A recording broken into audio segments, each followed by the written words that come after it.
Hey everyone, Tanner Bell here. Welcome back to my YouTube channel. I'm the founder of makersgonnalearn.com, a digital die cutting membership for you to use if you have a die cutting machine. It's a lot of fun. We have access to over 700 plus digital cut files and over 80 fonts in our membership. If you're interested in joining, check out that first link down below. But in today's video, we're going to teach you exactly how to make your own stencil with your die cutting machine. Today we're going to use a Cricut Maker and we're using our iPad, but you would be able to use your own computer, tablet, anything like that to use with your Cricut, as well as the Explore lineup of machines. It's going to be a lot of fun. We're making a fun farmhouse sign today using acrylic paint and this awesome little wood sign that we have already stained with white stain. If you guys have watched a lot of our videos, you know we stain things white all the time, and it's probably one of my favorite staining colors. So also, we're using a large piece of vinyl. Cricut actually has stencil vinyl, but you're going to get the same results if you use just a large piece of vinyl that you know you're not going to use the color of. We would use this today, but we just didn't have enough because we're making a pretty large sign. It's going to be 20 inches by 5. So we're super excited. So let's jump into it.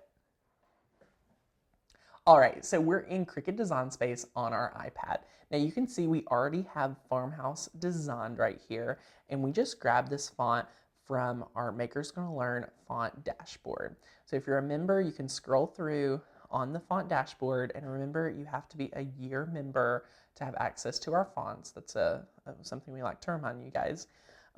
But we just can scroll through and find Community.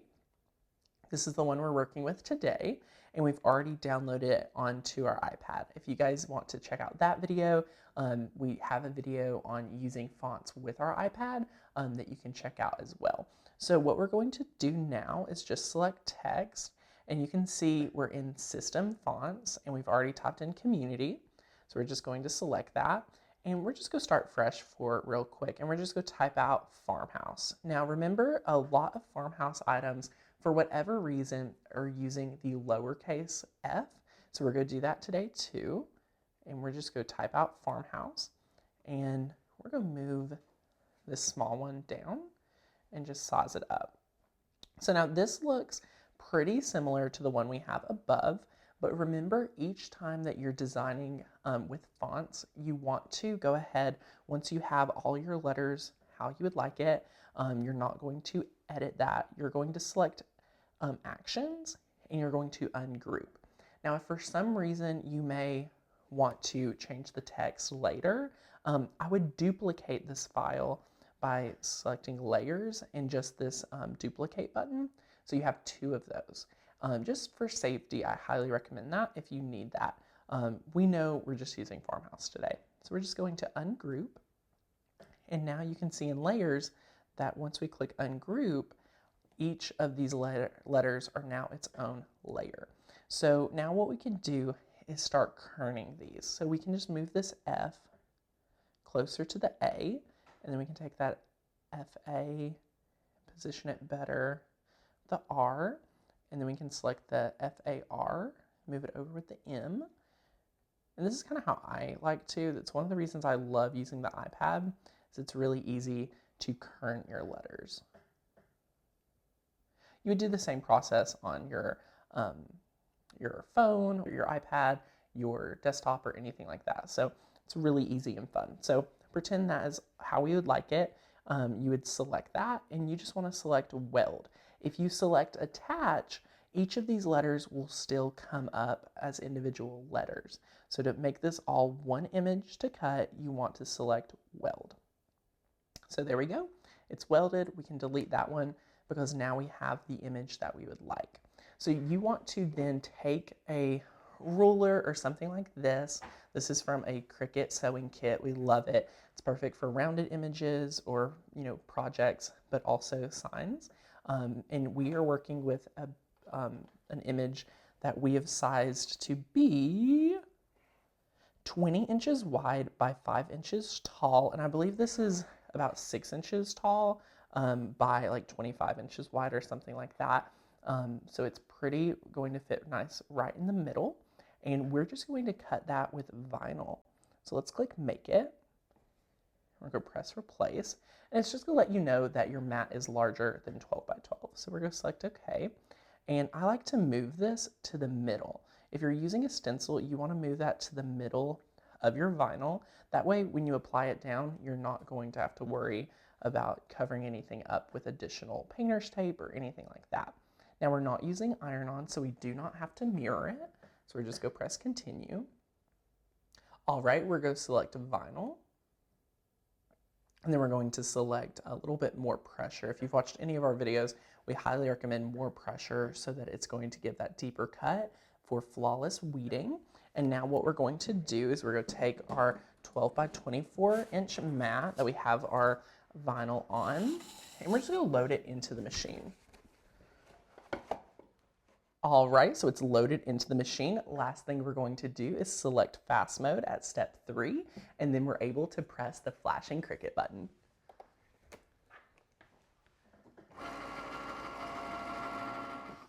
All right, guys, it's been able to cut out, so we're just going to unload that from our machine. And now you can see here we have Farmhouse cut very nicely on our mat. So what we're going to do next is we're actually going to do a process, I kind of call it reverse weeding. So instead of weeding out, all the excess vinyl, we're actually going to weed out Farmhouse, okay? If you would like to use this for another project, feel free. I don't have anything that I'm going to use mine for. So all you want to do is start by, picking out that middle first letter, and you just want to start weeding it. Be careful to make sure that pieces like this right here stay down. So super easy, and you can sort of see here it kind of flows pretty quick, and it's pretty easy to weed out the different letters. It's a lot more simple than trying to get the whole image. But you do want to be careful that when you're weeding this through, that you're not messing with any of the crisp lines that you'll need to create that stenciled image. Look at this beautiful image. All right, so now it is all weeded. So what we're going to do is now use transfer tape to actually peel up this image and apply it onto our wooden sign. You don't have to use transfer tape, as it does take up a lot of transfer tape, but remember, you can reuse that transfer tape later if you would like.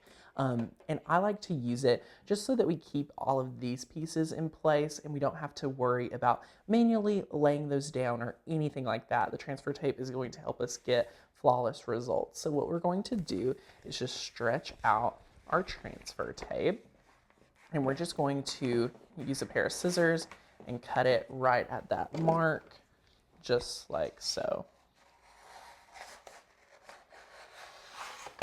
All right, so we've cut our transfer tape, and this is a big piece of transfer tape we're working with, so we do want to work kind of slow and not worry about it too much, because it is, again, a really large piece of transfer tape. So first off, I'm just going to peel it. You can work in sections. Feel free to work in sections, but I think we are able to kind of do this maybe in half. So I'm going to fold it like so, and then we're going to peel up and flip it, and we're just going to place half of this down, just like so. I like to kind of do that taco method that we talk about on the live streams, and just apply that down first and see how that looks. It looks really good. We can now use that scraper and just start applying it. Focus in on your letters, because everything else doesn't matter near as much as your actual letters, okay? So now we can peel this backing off and work maybe one letter at a time, just making sure it goes on really nicely. And this just gives you more control rather than trying to apply the whole, 24-inch sheet at once. Look at how easy this is. No bubbles at all. How awesome. And this does take a little bit to get the hang of. You may be more inclined to do this at once, but I recommend working in those sections just because you're going to get that flawless results. Now there is like a few bubbles right here when we first laid it down. I think if we had been a little bit more careful, we wouldn't have to worry about them. But notice there's no bubbles anywhere around our word. So what we're going to do now is I like to go ahead and burnish this once like so. This is just going to help the transfer tape stick to the vinyl. And then we're going to flip it over. And first we're going to remove the mat. Try not to like do anything crazy like fold this. You don't want to fold it too much. You could snap your mat really easily. So just help it, with your hand, help it peel it up. And now we're going to repeat that same process using our scraper tool to just go over the entire project.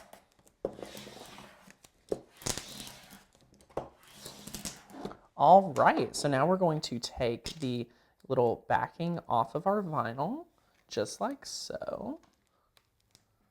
How awesome. You can see here that this is going very well.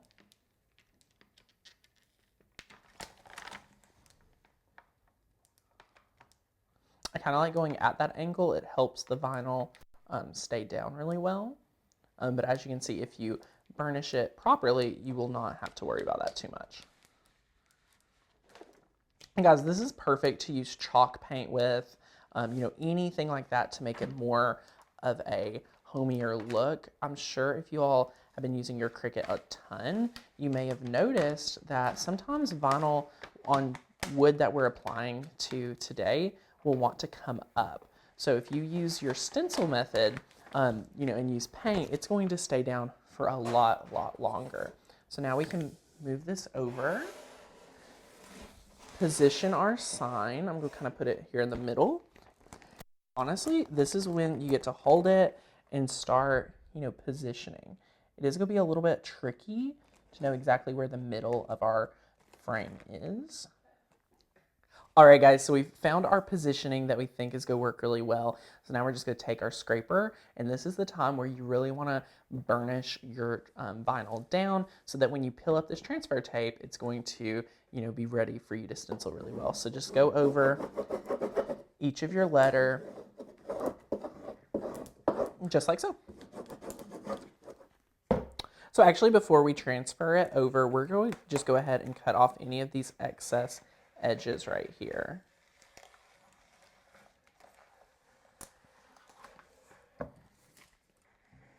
And this is just going to help us transfer it even easier.